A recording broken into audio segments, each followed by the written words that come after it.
Desculpa a demora de hoje, nós tivemos problemas técnicos, tá? Mas, em compensação, nós vamos mudar um pouco o nosso cronograma de hoje. Nós hoje temos aqui a presença do Paulo Neto, que é o nosso palestrante convidado nesse mês de aniversário da CEIU. O Paulo, ele é um mineiro, é um pesquisador, um palestrante espírita, bem conhecido no movimento, e vai nos brindar dentro da nossa temática do nosso curso sobre reencarnação na Bíblia. Então vai casar direitinho para nós complementarmos tudo que nós vimos até agora, das crianças que lembram de vidas passadas, daqueles casos em várias culturas, em vários tempos, na história humana, complementar o que vocês leram lá no capítulo 4 e 5, que eu pedi para vocês no último encontro, né? Que eu sei que todo mundo leu, né? Que ótimo. Então, só vai acrescentar informações para vocês, tá? Vocês vão poder fazer perguntas, né, no momento que ele der abertura para isso, tá? Esperem daí o microfone para o pessoal de casa escutar também a pergunta de vocês, tá?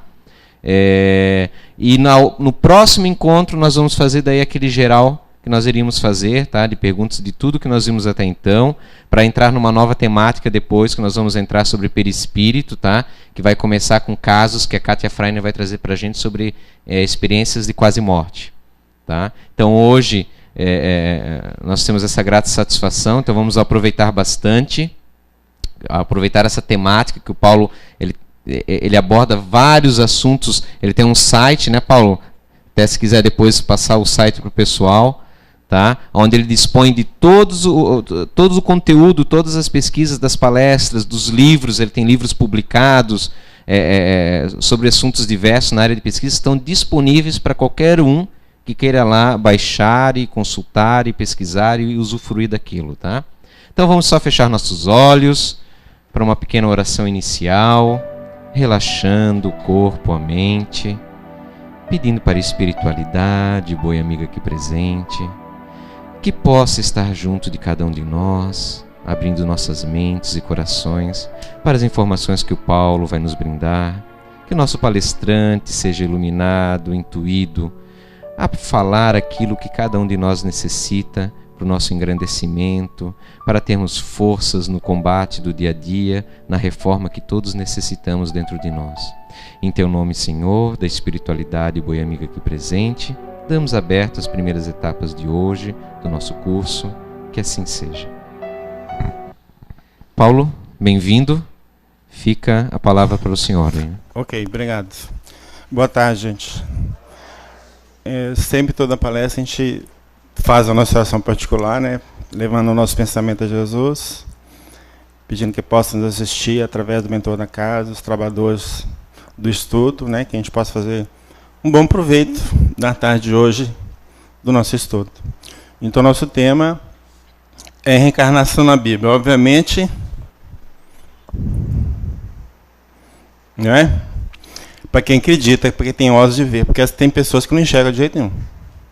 E por mais que para nós fica claro, para as outras pessoas não fica, né?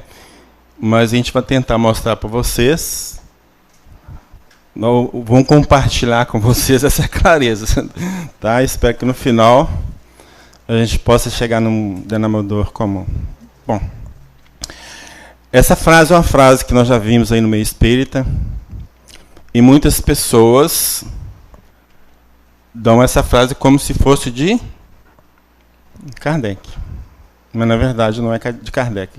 A gente não sabe de quem. Ela surgiu no movimento espírita e está colocada no túmulo de Kardec. Representa o pensamento de Kardec? Claro, óbvio. Representa o pensamento de Kardec. Mas ele não foi o autor. E também não sabemos quem foi. Ficou claro?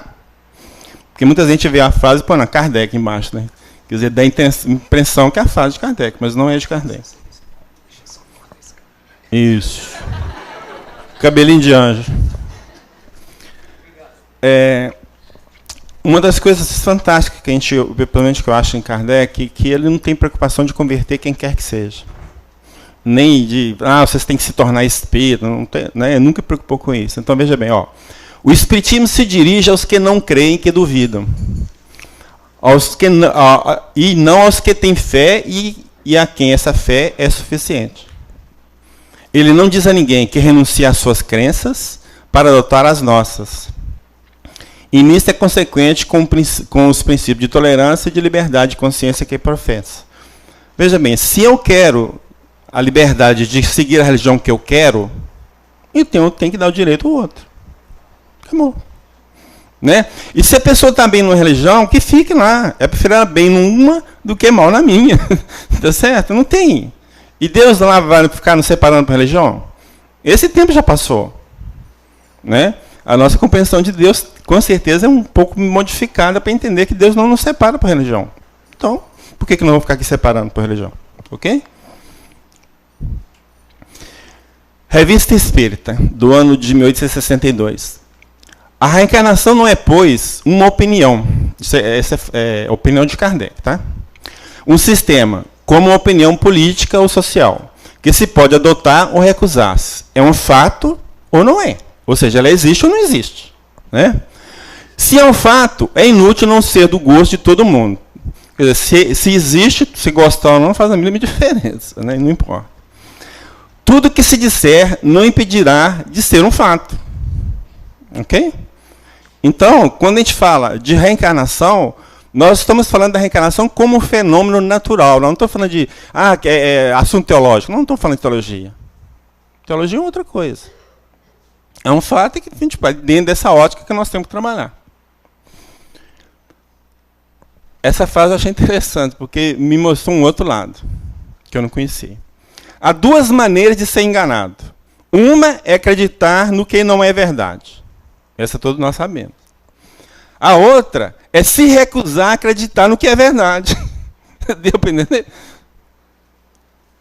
E é quase da reencarnação. Então, o cara não quiser acreditar, não podemos fazer nada. Mas que ela existe, ela existe. E você vai reencarnar, vai. Né? Quer queira ou não, quer goste ou não.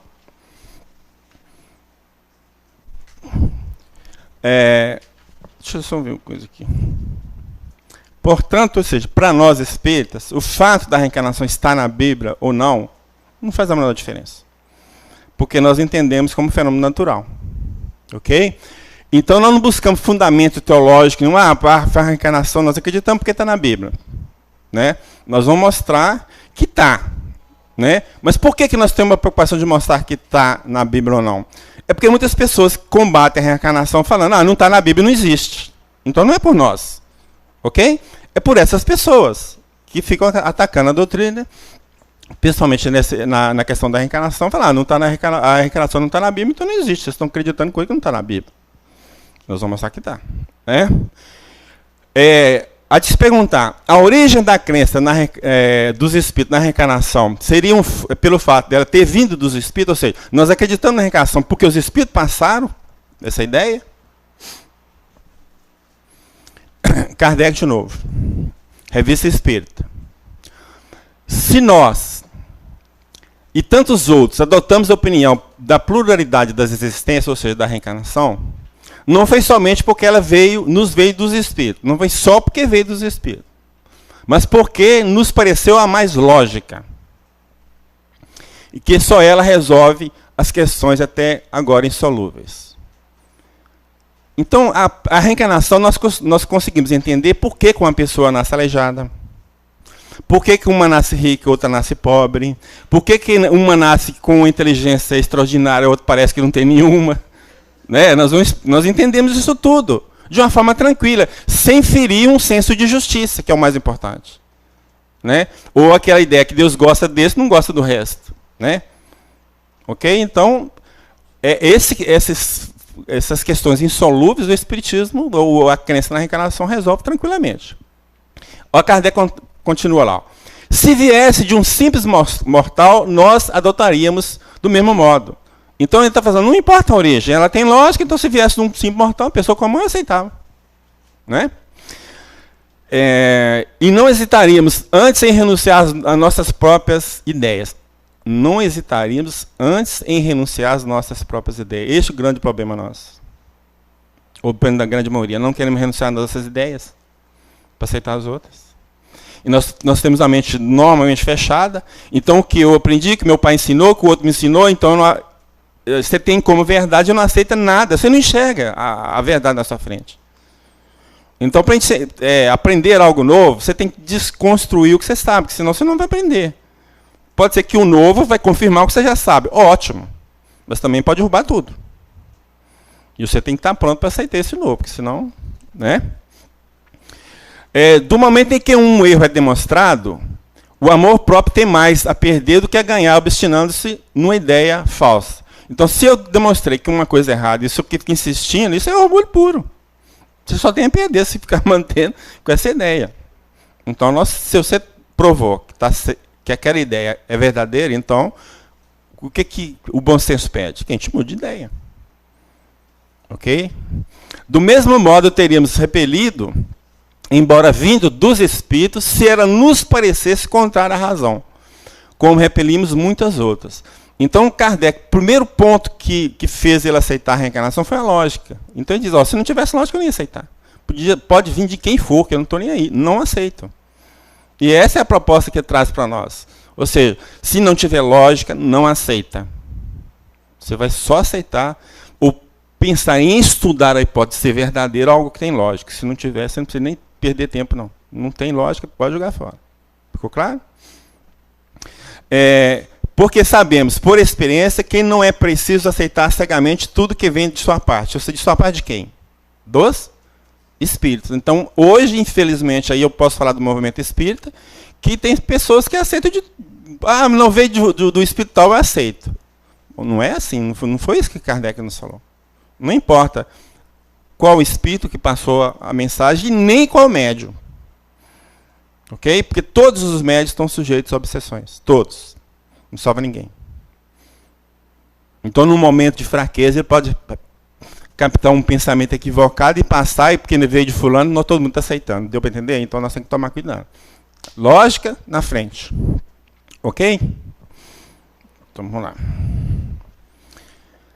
Aqui é só destacando a frase, né? O amor próprio tem mais a perder do que a ganhar, obstinando-se numa ideia falsa. Então, veja bem que interessante.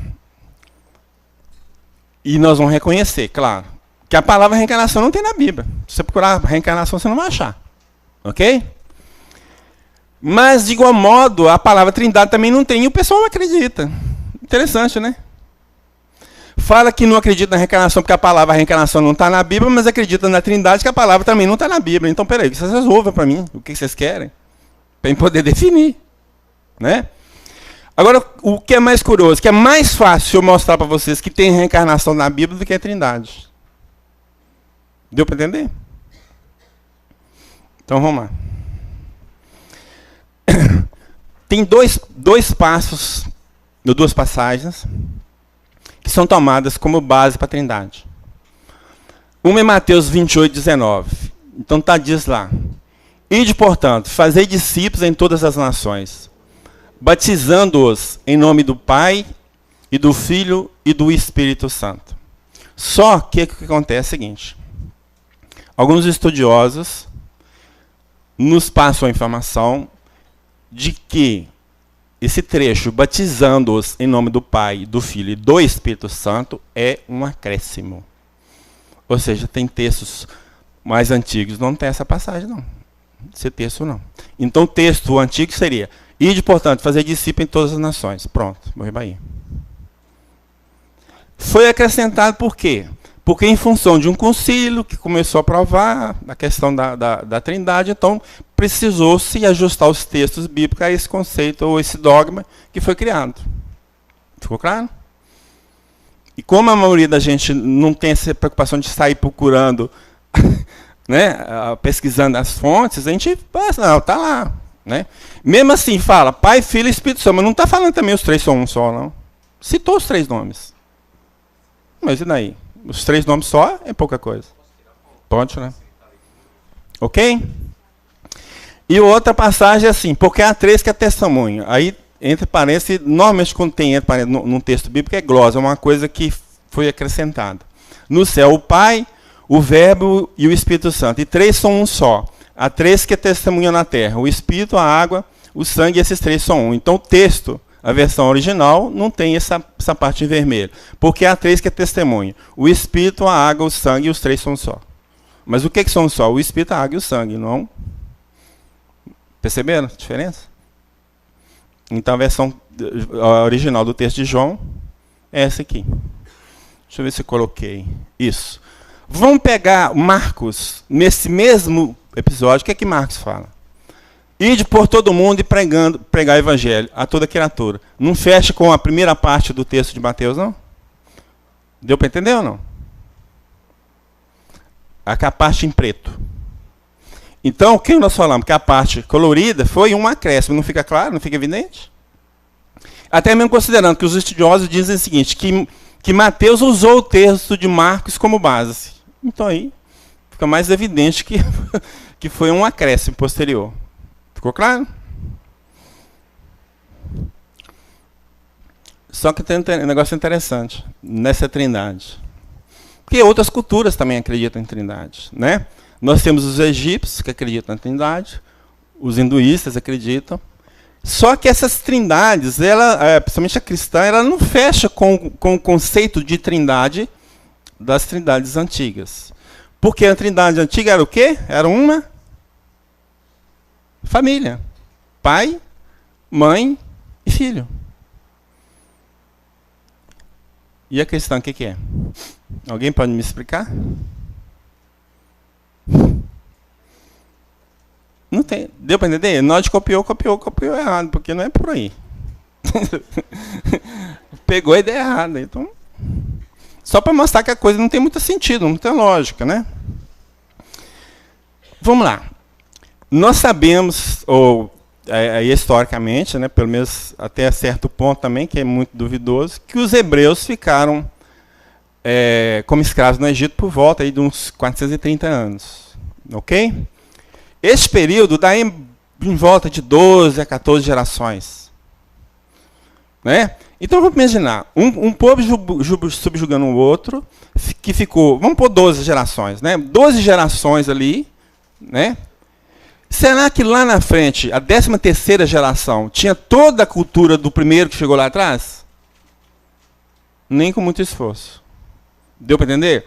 Então, fatalmente, os judeus, os hebreus, absorveram toda a cultura dos egípcios, ou toda ou quase toda, para não ser, né? Concordo? Então, não tem como. E aí, o que nós vamos encontrar nos egípcios? A ideia da reencarnação.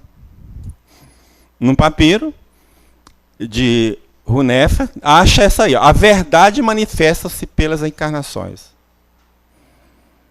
Então, com certeza, os judeus tinham que ter essa ideia também. Ok? É isso que a gente está querendo passar. Mas se a gente pegar a obra História dos Hebreus, do historiador Flávio José, que viveu do ano de 37 a 103 depois de Cristo. Então, pertinho mesmo, né, da época de Jesus. E nesse livro História dos Hebreus, ele fala de 3 classes, ou 3 seitas que existiam lá no judaísmo da época dele.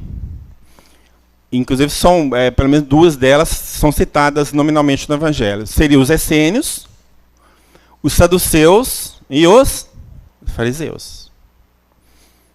Então, vamos pegar... E o Flávio José era fariseu. E já adiantando, Nicodemos era fariseu. Tá? Nós vamos falar de Nicodemos. Então, ele traz aqui... Nós tiramos aqui um trecho do que ele fala dos fariseus, só para vocês verem como é que a coisa é interessante. Então, ele está falando lá, Flávio José, que os fariseus, eles julgam que as almas são imortais, que estão julgadas em um outro mundo e recompensadas ou castigadas segundo foram nestes viciosas ou virtuosas. Então tem um castigo, né? Que umas são eternamente retidas prisioneiras nesta outra vida, umas ficam presas lá, e o que acontece com as outras? Retornam a esta. Essa o quê? Vida.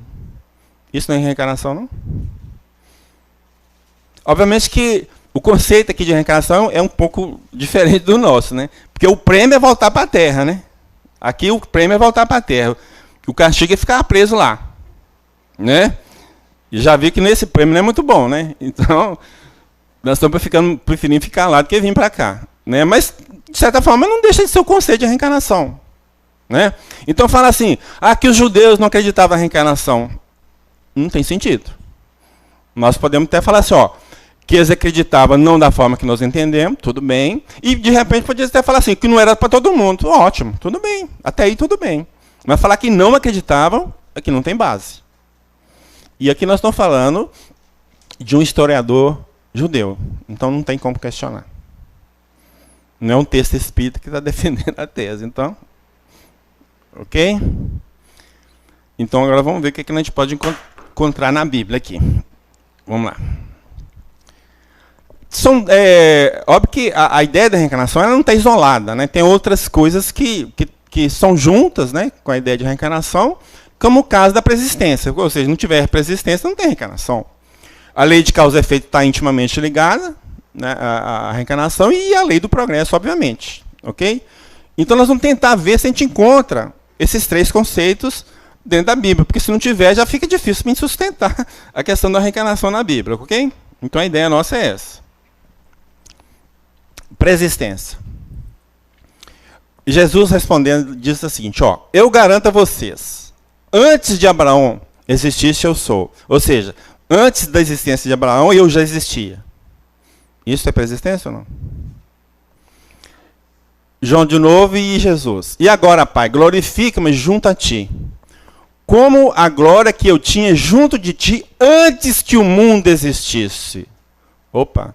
Então Jesus antecede a criação do mundo como ser existente. Preexistência. Ok? Em Efésios, que é a carta de Paulo, diz assim: bendito seja Deus, o Pai de nosso Senhor Jesus Cristo. Ele nos abençoou com toda a sua bênção espiritual no céu em Cristo. Ele nos escolheu em Cristo antes de criar o mundo, para que sejamos santos e sem defeito diante dele no amor. Tem como você escolher uma coisa que não existe? Tem? Eu só escolho uma coisa que existe. Se eu me escolheu antes do mundo ser criado, então significa que eu também vivia antes do mundo ser criado. Para poder me escolher. Faz sentido? Tô doido não, né, gente? Eu quero escrever. Lei de ação e reação, lei de causa e efeito, né? Porque o Filho do Homem virá na glória de seu Pai, com os seus anjos, e então retribuirá a cada um segundo as suas obras. De acordo com o que você fez, você terá a recompensa. De novo, Jesus. Jesus diz lá, se não me engano foi para Pedro. Pedro, guarde a tua espada, ou embanhe a tua espada, pois todos os que usam a espada, pela espada morrerão. Isso não é lei de causa e efeito? Aquele que comete pecado é escravo do pecado. Isso não é lei de causa e efeito? Ele curou um doente que estava acamado. A gente não sabe se era de nascença ou não. O texto não fica muito claro. Mas curou esse doente. E Jesus encontra com ele de novo no templo. Né? E aí ele fala para a pessoa que foi curada assim, você ficou curado. Não peques de novo, para que não lhe aconteça alguma coisa pior. Epa. Significa que o quê? Que a doença dele, bem entre aspas, tá, gente? É um castigo por alguma coisa de errado que ele fez lá para trás. Ficou claro? Se você pecar de novo, vai vir pior, meu. Não fica claro isso aí? Então é lei de ação e reação, lei de causa e efeito. Né? E aqui, que eu até já tinha falado, né, quem comete o pecado é escravo do pecado. Fica claro então, gente? Porque sem isso a gente pode montar toda uma construção e o cara derruba por causa disso. Né? Então nós temos que cercar tudo quanto é lado. Lei do progresso. Jesus vem e diz assim, sede perfeito como é perfeito o vosso Pai Celestial. Se nós, seres humanos, não temos condições de chegar a essa perfeição relativa, é óbvio que não podemos ser perfeitos igual a Deus, mas relativa, então Jesus nos enganou. Se tem jeito, tem um progresso para a gente chegar lá. Porque do jeito que está, não chega não. Tá certo? Vamos ter que passar por várias fases para chegar lá. Então, intimamente está ligado que é uma possibilidade de progresso futuro. Fica claro? E aí, Paulo, a meta é que todos juntos nos encontremos unidos na mesma fé e no mesmo conhecimento do Filho de Deus, para chegarmos a ser o homem perfeito que, na maturidade do seu desenvolvimento, é a plenitude do Cristo. Vamos ler só o que está em vermelho. A meta é chegarmos a ser o homem perfeito na plenitude do Cristo. Fechou? Pergunta 625 do Livro dos Espíritos. Qual o tipo e modelo que Deus oferece à humanidade para servir de exemplo? Resposta: vede Jesus. Fecha.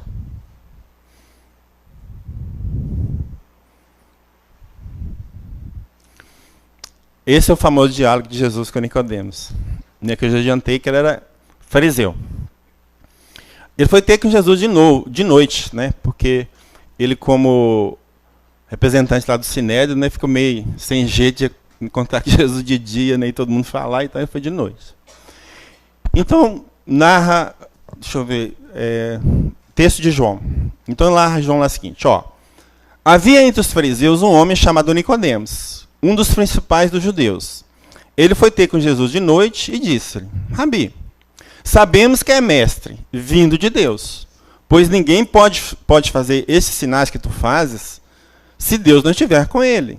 Respondeu-lhe Jesus: em verdade te digo, se alguém não nascer de novo, não pode ver o reino de Deus. Qual a ideia que vocês têm de nascer de novo? Não está intimamente ligado com a reencarnação? A reencarnação é nascer de novo.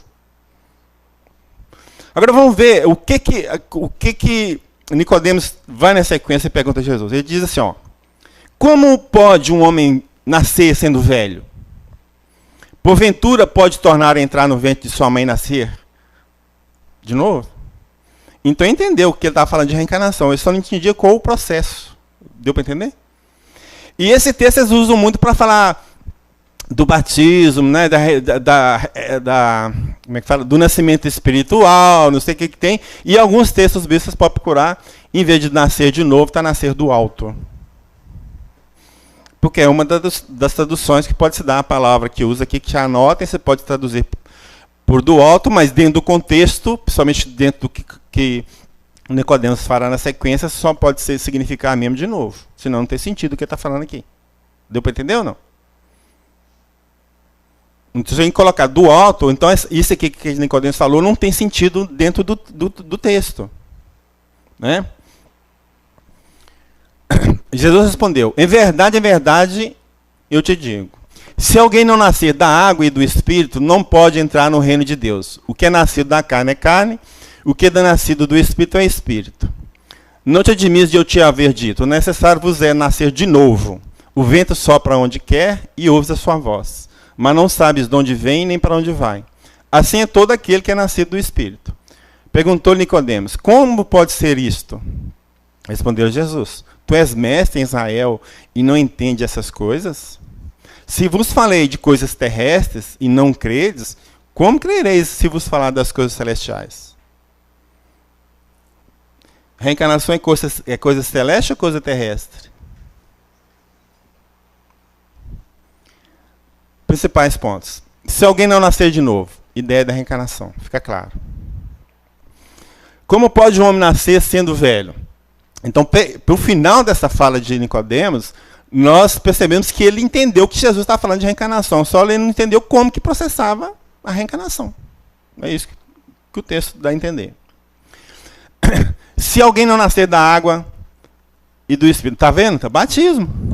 Não é isso que vamos falar? Tem nada a ver com batismo. Porque a água é o símbolo da matéria. Nós estamos numa crise brava de água, então. Se acabar a água no mundo, uma hipótese absurda, claro, vai haver vida? Tudo morre. O reino vegetal morre, o reino animal morre e nós vamos atrás. Então, sem água, não tem vida. Nós literalmente nascemos da água, né? Não é? Então, essa que é a ideia. A água dá origem à vida material. Né? Ok, então?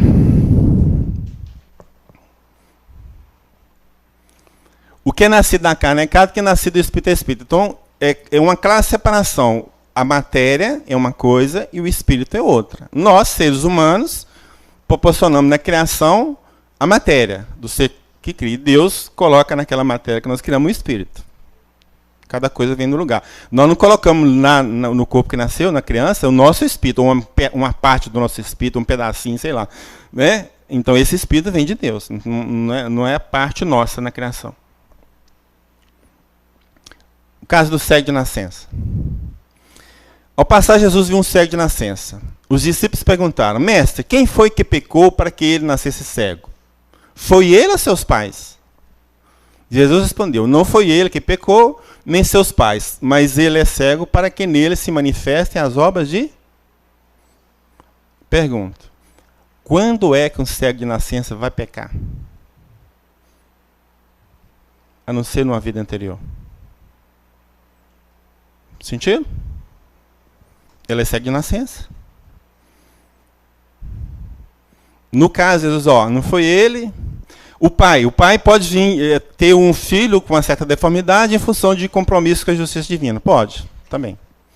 O filho pode até vir cego sem ter que pagar nada, mas o pai e a mãe têm que pagar. Deu para entender? Tem essa hipótese também. Mas no caso, Jesus, não foi ele nem os pais, nenhum dos dois. Ele veio para que se manifestasse as obras de Deus. Então, aquele cego veio em missão, para que fosse curado por Jesus, para que abrisse os olhos dos que te enxergavam. Deu para entender? Abrir os olhos dos que enxergavam. Ele veio com missão. Eu sabia que ele... Entendeu? Tranquilo. Né? Então, corre isso aí. E a questão de um pagar pelos erros dos outros, então, vou aferir esse princípio de Deuteronômio 24:16, que fala: não se farão morrer os pais pelos filhos, nem os filhos pelos pais, cada qual morrerá pelo seu próprio pecado. Ninguém paga por erro dos outros. Então, se Adão e Eva pecou, problema deles. Não tem nada a ver com essa história. Sinto muito. Ainda mais comer uma maçã, gente, pelo amor de Deus. Juízo. Uma coisa que nós temos que buscar, muitas vezes, é o seguinte. Um termo hoje, mesmo em português, tá? Um termo hoje pode ter um significado totalmente diferente do que há 20 anos atrás. Quando você pega um texto de uma outra língua, a coisa pode ser pior ainda.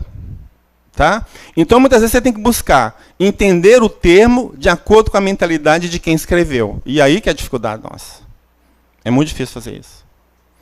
Né? Então, você tem que entender da cultura. Então, a questão da ressurreição, nós vamos ter que buscar entender quais as ideias que eles tinham a respeito da palavra reencarnação. Desculpa, ressurreição. Ok? Em termos de dicionário, então, é feito de ressurgir, ressuscitar, ressurgência. Na doutrina cristã, o ressurgir para uma nova vida definitiva, distinta e, de certa medida, após a existência terrestre. E que, a partir da ressurreição de Cristo, aguarda todos os fiéis cristãos. Então, significa que o quê? Que quem morreu antes de Cristo não vai ressuscitar?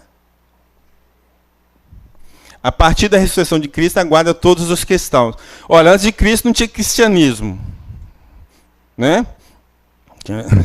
Então, ninguém vai ressuscitar. Antes de Cristo, ninguém vai ressuscitar. É a loucura que aparece nos textos. Não tem sentido. Ou Deus, desculpa a expressão, salva todo mundo, ou não salva ninguém. Não tem meio caminho com ele. Não tem meio termo. E essas coisas que a gente faz de divisão são coisas humanas, tá? Por favor. Então vamos buscar ver, dentro dos textos da Bíblia, as ideias que eles tinham atrás do termo ressurreição, tá? Para saber se tem sentido o que nós estamos falando. Então, um dos entendimentos seria a alma voltar à vida espiritual. Ressurgiu no mundo espiritual. Morreu, ressurgiu no mundo espiritual. Então, ressuscitou. O outro é voltar a volta de uma alma influenciando uma pessoa viva. Seria o caso dos espíritos vindo, usando um médium e trabalhar. Então, dentro do conceito desse, seria uma outra possibilidade também. Voltar a viver no mesmo corpo. O caso de Lázaro, a filha de Jairo. Né? E, finalmente, voltar a viver um novo corpo. Nós vamos encontrar esses 4 significados dentro dos textos bíblicos. Ok? É o que nós vamos tentar ver agora. Voltar à vida espiritual. Depois de ressuscitar na madrugada do primeiro dia, após o sábado, Jesus apareceu primeiro a Maria Madalena. Ela foi anunciar isso aos seguidores de Jesus. Quando tem o colchete e os pontinhos que o texto segue, para a gente ficar perdendo tempo lendo demais, a gente corta. Quando ouviram que ele estava vivo e foram vistos por ela, não quiseram acreditar. É claro, porque eles não queriam acreditar, porque era a mulher que estava falando, tá, gente? Se fosse homens, acreditar. Mulher falando, não acredita, não. Em seguida, Jesus apareceu a 2 deles, com sua aparência, enquanto estavam a caminho do campo. Eles também voltaram e anunciaram isso aos outros, que não acreditaram nem mesmo nesse. Nem isso aqui, no caso, nem nos homens acreditar, né? Jesus apareceu aos discípulos, aos 11 discípulos, enquanto estavam comendo. Então, essa aparição de Jesus aqui é a aparição espiritual. Só que eles querem dar uma conotação de uma aparição física, porque ninguém sabe o que foi feito do corpo dele. Mas o fato de não ter encontrado o corpo dele não prova que ele veio fisicamente falando. Por quê? Porque simplesmente eles poderiam ter tirado o corpo dele daquele lugar que ele foi depositado, que foi temporariamente, para um outro lugar definitivo. Chegaram, não encontraram o corpo, mas ele estava no lugar definitivo. Deu para entender ou não? Então o fato de sumir o corpo não prova nada. Né? E depois tem... Não sei se eu falo aqui, mas espera aí, deixa eu ver. Mas se eu adiantar, mesmo se lá na frente fala, eu não tenho problema. Jesus diz o seguinte, ó, o Espírito que dá vida, a carne de nada serve. Ora, se a carne de nada serve, por que eu vou ressuscitar na carne? Deu para entender? Então, vamos supor, outra hipótese. Nós vamos para o céu e nós sabemos que Deus é Espírito. Não é? E Deus é Espírito e nós todos em carne lá com Ele. Tem sentido? Não tem lógica. Os peixes têm a mesma constituição física dos animais que estão na Terra? Que os pássaros? Então, por que nós vamos para uma outra dimensão com o mesmo corpo daqui? Sem a mínima possibilidade. Outra dimensão, outro corpo, outra história, vamos dizer assim. Fica claro?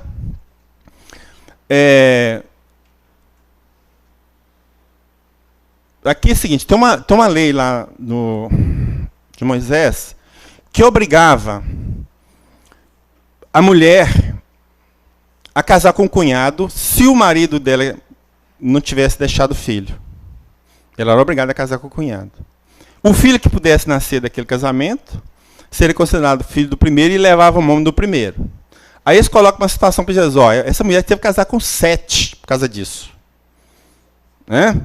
Do lado de lá vai ser mulher de quem? Né? Essa é a preocupação deles.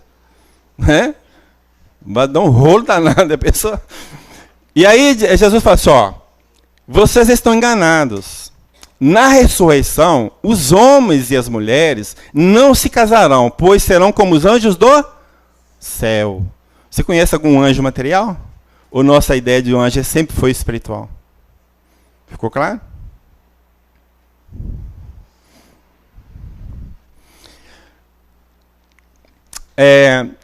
Aqui está se referindo, Jesus se referindo ao seguinte, fala assim, ó, eu sou o Deus de Abraão, o Deus de Isaac e o Deus de Jacó. Ora, ele, Deus, não é Deus de mortos, mas de vivos. Ora, Abraão, Isaac e Jacó já haviam morrido. Se está falando que ele é Deus de vivos, significa que eles estavam vivos na dimensão espiritual. É Deus de vivo. Então, essa ressurreição também é espiritual.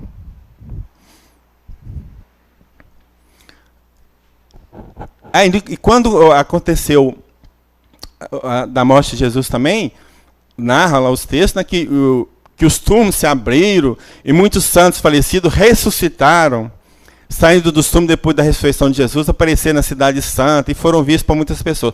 Também, se houve isso, né, é outra história, foi em ressurreição em espírito. Ninguém viu o corpo levantando da sepultura e aparecendo. E já se fizesse, ó, vazava todo mundo. Já pensou? Ô louco, meu. De dia até que a gente, né, mas de noite, então, nossa Senhora, em nome de Jesus, ó. A volta de uma alma influenciando uma pessoa viva. Então, esse é um caso que, eu acho que são 2 textos só que dá para ter essa ideia. Veja aqui. O rei Herodes ouviu falar de Jesus, da fama de Jesus, o que Jesus está fazendo, curando e tal. E ele ficou preocupado, e então foi pensando assim, João Batista ressuscitou dos mortos, e é por isso que o poder de fazer milagres opera nele. Nele quem? Em Jesus. Deu para entender ou não? Meio confuso, né? Então o que ele está falando aqui? Ó, Jesus faz milagre, é porque o Espírito de João Batista está nele, baixou nele. Deu para entender? Então a ressurreição nesse sentido aqui é aquela de alguém, de um espírito influenciar uma pessoa viva para fazer o que tem que fazer. Fica claro agora ou não? Fica, gente? Outros, porém, não vou seguir, não, porque isso não vou falar lá na frente. Acabar falando. Voltar a viver no mesmo corpo. Jesus curou, ou fez voltar à vida, a filha de Jairo, filha do viúvo de Naim e Lázaro. Pedro ressuscitou a jovem chamada Tabita. E Paulo ressuscitou um jovem menino chamado Eutico, que está em Atos. Então, são os casos que seriam da pessoa ressuscitar, mas voltando no mesmo corpo físico que ele tinha. No mesmo. Hoje, certamente, nós falaríamos que passaram por uma EQM. Sabe o que é EQM? Experiência quase morte. O cara que teve com o pé do lado de lá e voltou. Ok? Aquela época, por exemplo, no caso de Lázaro. Aquela época, o cara mal caía, morto, já estava enterrando. Né? Então, será que naquela época não enterraram ninguém vivo, não? Né? Se há pouco tempo, com a medicina nossa, né, não muito avançada, nós enterramos gente viva. Já pensou na época de Jesus? Então, o próprio Jesus diz, ó, Lázaro não morreu. Ele afirma isso. Depois que ele recebe um aviso que Lázaro estava morto, demora 4 dias para chegar aqui. E amigo, hein? 4 dias para chegar lá. É porque sabia que ele não tinha morrido. Não, na hora que ele chegar lá, eu vou chamar o espírito dele, vai voltar. O espírito vai sumir o corpo dele, vai voltar a viver. Ele tinha essa autoridade moral para fazer isso. Né? Ok? Agora, os nossos olhos. Ressuscitou um morto. Mas morreu. Quando ocorre o desligamento do nosso corpo espiritual, do corpo físico, só uma nova encarnação para nós. O nosso corpo não tem jeito de voltar nele para mais. De jeito nenhum. E não tem milagre. E milagre, Deus não revoga a lei para fazer. A lei de Deus é perfeita. Se ele precisar de fazer um milagre por algum motivo, ele está mudando alguma coisa. Se ele está mudando alguma coisa, ele não fez perfeito. Se ele não fez perfeito, ele não é Deus. Então a coisa vai por tabela. Fez, está feito, de que jeito não pode mudar. Né? Voltar a viver um novo corpo. Então aqui nós temos a ideia de quê? Da reencarnação. Ok? Então vamos lá. Aí voltamos a Herodes de novo, aquele texto do Herodes. Então, perplexo, tal, João. Outras pessoas diziam de Jesus, né? É Elias que reapareceu. Outros ainda, é um dos antigos profetas que ressuscitou. Olha o termo, olha o verbo que está usando. Então, uns falam assim, ó, Jesus, é o Elias que foi prometido, está aí o homem aí. Outros não, é um dos antigos profetas, não sabia quem.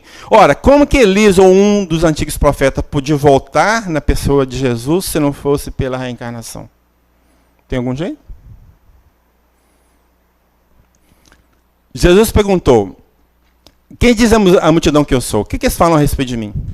Eles responderam, alguns dizem que tu és João Batista, outros que é Elias, mas outros acham que é algum dos antigos profetas que ressuscitou. O verbo é outro evangelista, o mesmo verbo. Ok? Então, mesmo que, é o que eu disse lá atrás, mesmo que isso não fosse regra para todo mundo, ou seja, que fosse só para os profetas reencarnar, mas já era uma reencarnação. Não pode falar que não tem. Ficou claro? E o interessante é que, mesmo Jesus ouvindo isso, das pessoas falando que ele podia ser isso, aquilo, aquilo outro, ele não protestou. Não, isso é absurdo, isso não existe. Ele não falou isso, falou? Quem cala, consente. Então, se ele não falou nada, opondo a essa ideia, sinal que ele assinou embaixo. Fica claro ou não? Pelo menos para mim isso fica muito claro, né? Mas João Batista não pode ser porque foi contemporâneo de Jesus, né? Isso é óbvio. Então mostra que eles também não entendiam muito da questão da reencarnação. Sabia da ideia, mas não entendia muito. Agora nós vamos entrar no foco principal, que é falar de João Batista. Porque é a coisa que é definida mesmo, e quem define é Jesus. De uma forma bem clara, não deixa dúvida nenhuma, né? Então nós vamos fazer uma referência, uma ligação de João Batista com Elias, que foi um profeta que viveu muito, muito tempo atrás, né? E acontece o seguinte, o último livro do Antigo Testamento é o livro de Malaquias. E esse livro de Malaquias tem essa profecia. Então está falando lá o seguinte, no capítulo 3, versículo 1 e versículos 23 e 25, ou 24, 23 a 24. Eis que enviarei o meu mensageiro, para que prepare um caminho diante de mim. Eis que eu vos enviarei Elias, o profeta, antes que chegue o dia de Yahvé grande e terrível. Ele fará o coração dos pais para os filhos, fará voltar o coração dos pais para os filhos e o coração dos filhos para os pais, para que eu não tenha que ferir a terra com anátema. Essa é a profecia. Vamos ver o que aconteceu. Lucas. Aqui nós temos Zacarias, que era casado com Isabel. Isabel já era de certa idade, então naquele período dela já não ia ter filho nenhum, não. Aí aparece um anjo para Zacarias e fala assim, não, essa mulher vai ter um menino. Ele vai nascer e eu vou colocar o nome dele de João. Ainda fala até o nome para pôr do filho. E esse menino terá alegria e regozijo, e muitos se alegrarão com seu nascimento. Veja agora, o que fala agora. Ele caminhará à sua frente com o espírito e o poder de Elias, a fim de converter o coração dos pais aos filhos. Já viram isso em algum lugar? Converter o coração dos pais aos filhos? Ouviram isso em algum lugar? Onde que está isso? Não é justamente na profecia de Malaquias? Entenderam ou não? O final da profecia, ó. Ele fará voltar o coração dos pais para os filhos. Não é ligação direta com a profecia de Malaquias?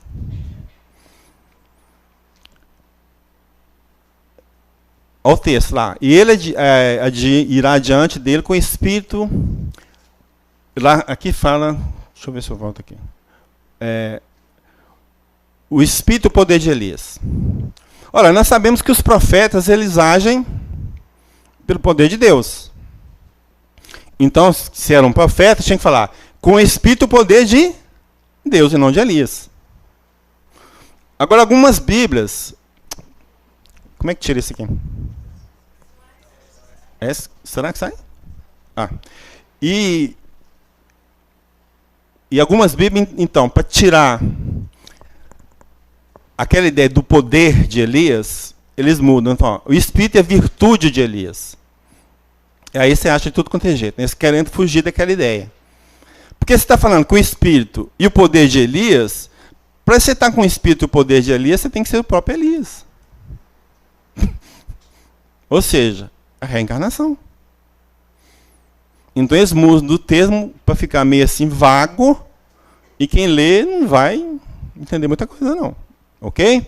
Na outra tradução está lá, ele irá adiante no espírito e virtude de Elias. Quer dizer, nós temos três traduções, aliás, são três, e todas as três divergem daquele texto que nós lemos. Para tirar justamente aquela ideia do espírito e o poder de Elias. Porque o espírito e o poder de Elias só pode ser o próprio Elias.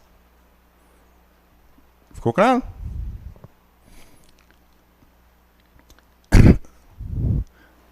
O profeta, eu já falei, que eu falei em nome de Deus, seria espírito e poder de Deus, não de Elias. E agora é o seguinte, o passo mais interessante é esse aqui, porque Jesus identifica claramente quem é João Batista. Então em Mateus está lá, É de João que a Escritura diz: eis que eu envio o meu mensageiro à tua frente, ele vai preparar o teu caminho diante de ti. Ouviram isso em algum lugar? Ouviram? Onde? Profecia de Malaquias. Fechou? Então Jesus está falando assim, ó, João é aquele lá da profecia de Malaquias que tinha que vir. Ué, mas a profecia de Malaquias fala que ia mandar Elias, mas então João é Elias. De uma forma bem simples, sem muito esforço.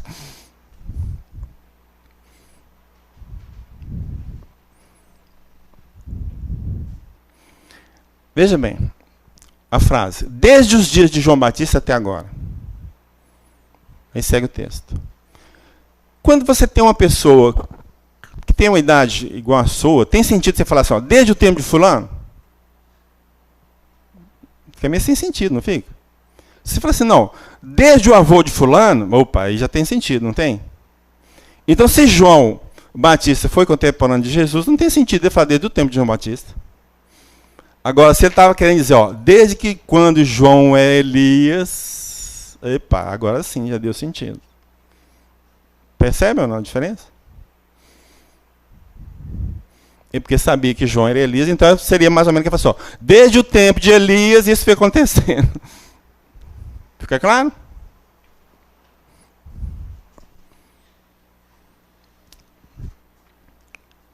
E Jesus diz ainda aos discípulos, deixa eu ver onde que é o texto aqui.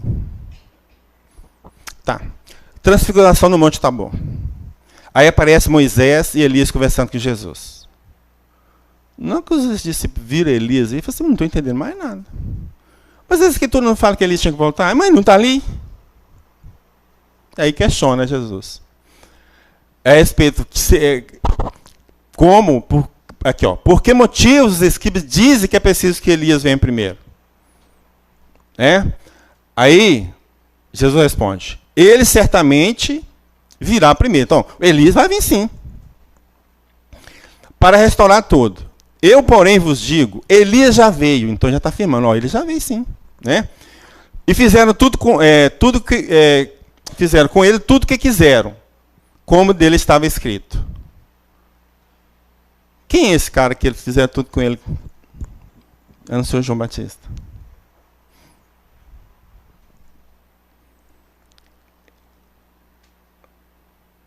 Isso aqui eu não vou falar, não. Vou pular. Porque esse argumento que Elias foi para o céu de corpo e alma, é toda essa história. Vamos pular isso aqui. Aqui, ó. Eu falei lá, Jesus lá. O Espírito é que dá a vida, a carne de nada serve. Deus é Espírito. Então imagina, essas duas, né, afirmações de Jesus iam ser lá no mundo espiritual, com corpo e alma, Deus é Espírito, entendeu? É isso aí quem está falando. Paulo, primeira carta de Coríntios. Esse texto é um dos textos mais claros que tem no Novo Testamento e que define com que corpo nós iremos ressuscitar.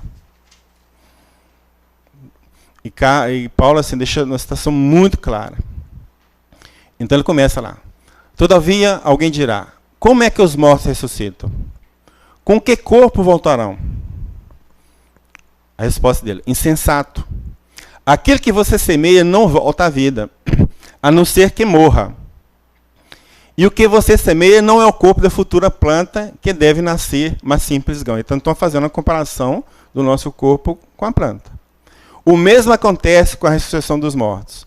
O corpo semeado incorruptível é semeado incorruptível, ressuscita incorruptível. O corpo corruptível é o corpo físico. O corpo incorruptível é o corpo perispiritual. É semeado desprezível, mas ressuscita glorioso. É semeado na fraqueza, mas ressuscita cheio de força. É semeado corpo animal, ressuscita corpo espiritual. Então, Paulo está afirmando que nós temos um corpo espiritual. Se existe um corpo animal, também existe um corpo espiritual. Eu lhes digo, irmãos, que a carne e o sangue não podem receber em herança o reino de Deus. O que ele está falando? O corpo físico não vai para lá, não. mas nunca vi um texto tão claro igual este. Né? E é aqui que ele trabalha aquela ideia, para cada situação dar um corpo diferenciado dos peixes, sabe? Ele trabalha isso aí, no texto dele. Então foi muito claro. Eu disse, ó, nós temos dois corpos, o físico, o animal, que chama, e o espiritual. Quando você morre, o que ressuscita é o espiritual. Muito claro aqui. Quem vai lá para cima, para o céu, o reino de Deus, é o espiritual. Pronto. Então, dentro do próprio Bíblia, nós temos texto que sustentam que a ressurreição é espiritual e não física. E mesmo assim, os caras ainda ficam acreditando que vão levantar do túmulo. Nas últimas badaladas, não sei de onde. Essa é a nossa ideia. Não é? Uma turma para lá, outra turma para cá.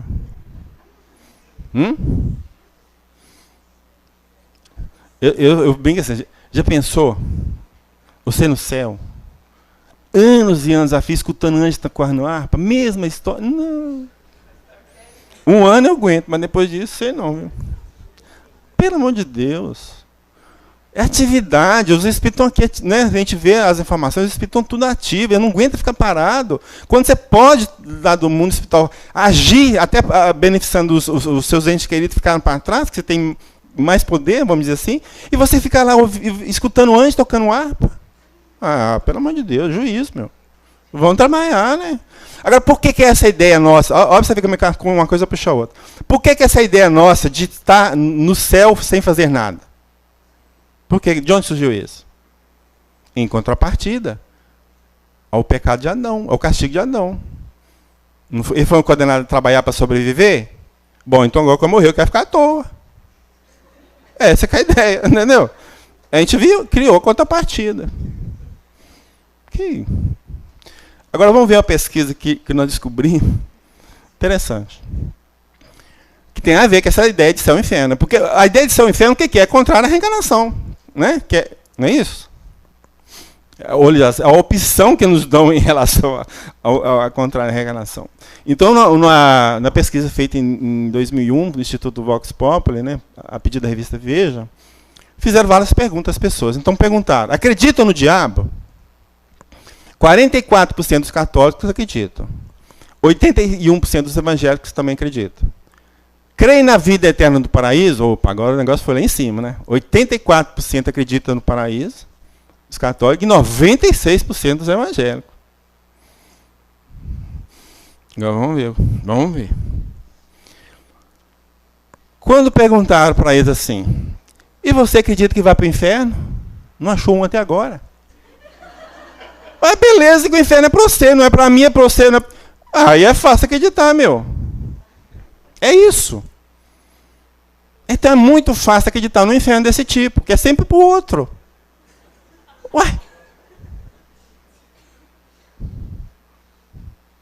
É essa a lógica que eles têm que trabalhar aqui.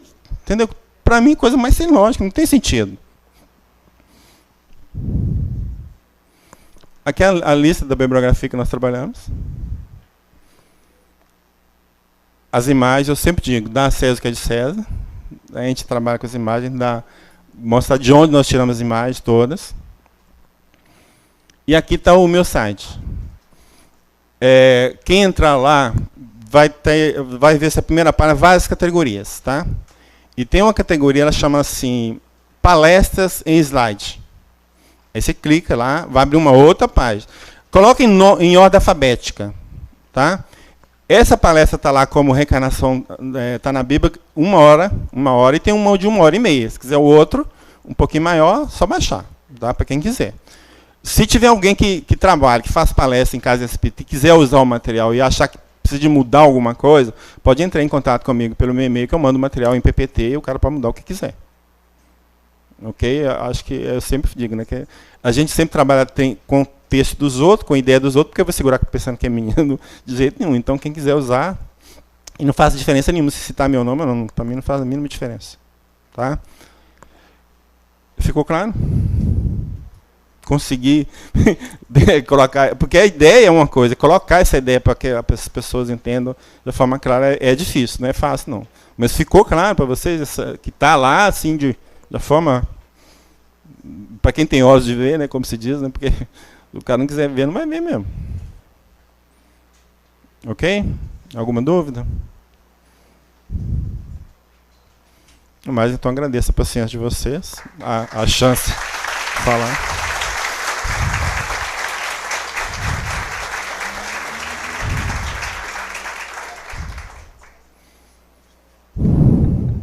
Obrigado, Paulo.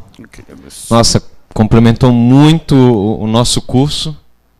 Eu acho que deu detalhes, né? Que acrescentou muito. Vale muito a pena a gente entrar no site do Paulo, tem muito material lá à disposição, tá? Os livros do Paulo estão ali fora para quem quiser adquirir, tá? Ele vai estar aqui disponível, se quiserem aproveitar, já vamos pegar um autógrafo do seu Paulo, né? Vamos fazer isso, nós vamos para o nosso intervalinho, só lembrando que a entrada é pela porta de cá, tá? Para a gente se organizar. Oi? Não, a entrada. A entrada para o lanche. Isso, pode ser. Depende, ó, depende do ponto de vista. Paulo, obrigado de novo, tá? Peguei o Paulo de sopetão, tá, gente? Aquela hora que ele chegou, que ele soube que ia dar essa palestra curso pra gente, tá? Então, assim, merece muito a nossa gratidão pela disponibilidade de estar aqui, de estar passando essas informações pra gente. Paulo, muito obrigado mesmo, tá? A gente agradece de coração e espero que aproveite a sua visita aqui conosco, que para nós está sendo muito importante. Obrigado de novo, tá? Gente,